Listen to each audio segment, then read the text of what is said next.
Simon Byabakama abaddeko ku kitongole ekya DIS kyetwayitanga CMY mu meeting y'abakama abe nga ekimututteyo kwogera na kutegeeza bakama abe nteekateeka kigibalina mumpulize bulungi nnyo.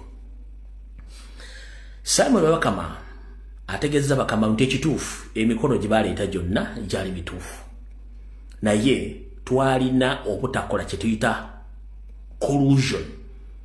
Bakikola kiri technical nga tebaagala kuleeta collusion mu Nyando Yosoferi ne His Excellency Robert Kyagulanyi Center mu kubeera mu kibuga mu lunaku lwe lumu.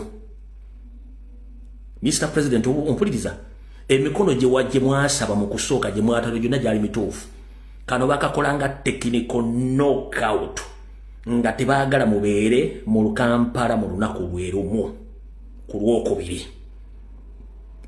Ekyo kyakitegeeza bakama abe okusinziira ku sources zenfunye. N'olw'ensonga eyo Mr. President n'emikono gye gyatuuseeyo era nagyo bagiverify, nze neera bagenda teekamu ke tuyita ka strike of verification of signatures olw'okuba nti Nyando Yosoferi bategeezeza nti Yosoferi Nyando tasobola kubeera mu kibuga kyekimu mu lunaku lumu naawe. So ne ku Mande olunaku lw'enkya bayinza obutakuwa baluwa na voce kokiza agenda kusasula mu banka ne bagikuwa ku Lwokubiri nga gwe bagenda nti olina kunominatinga ku Lwokusatu. So yate bakisazeewo nti musobola kubeera mu kibuga mulundi gwe gumu. Muyinza okukirabako oba okikyusa, nkidda muyinza okukirabako oba okikyusa kuba eno intelligence ya waggulu nnyo.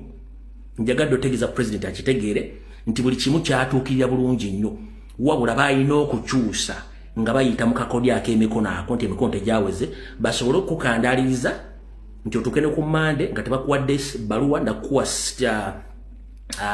eringa bank slip ogenda osasule mu banka bakupushinge ku Lwokusatu nti Nyando yamala okukola procession ye n'okulaga abantu nti alina abantu bangi. So Mr. President, njagala otegeere nti kino bakikola nga kiri technical, njagadde okikutegeeza. Era n'enkya ku Mande bajja kugamba nti emikono gikyalimu kagumba weegoge.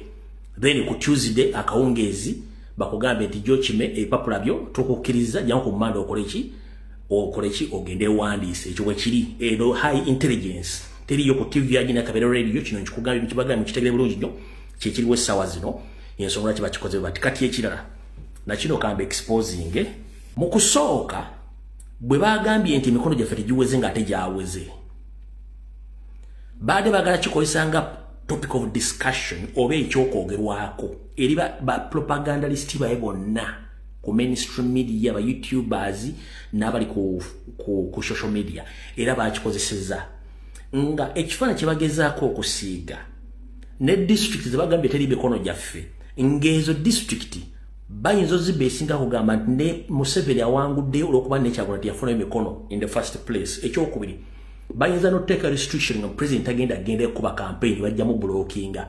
Kati bwe bamaze okifula topic of discussion ne mujja ne mubakuba ne muboogoloza social media n'ebakuba nabo ne gabakuba. Kati ne bagamba Simon Byabakama olunaku lwa jjo nditukola era genda ogambe nti naabala emikono tegyaweze. Basindise Simon Byabakama nga kimaze obbalya ne bamusindika mugamba genda ogambe nti n'abakandidate abala emikono tegyaweze kyekyamuleese. N'alyoka agamba si Nuupu yokka nti n'omuntu n'abala tebafunye emikono kubanga badde bajjawo kiri nga kimaze obbalya.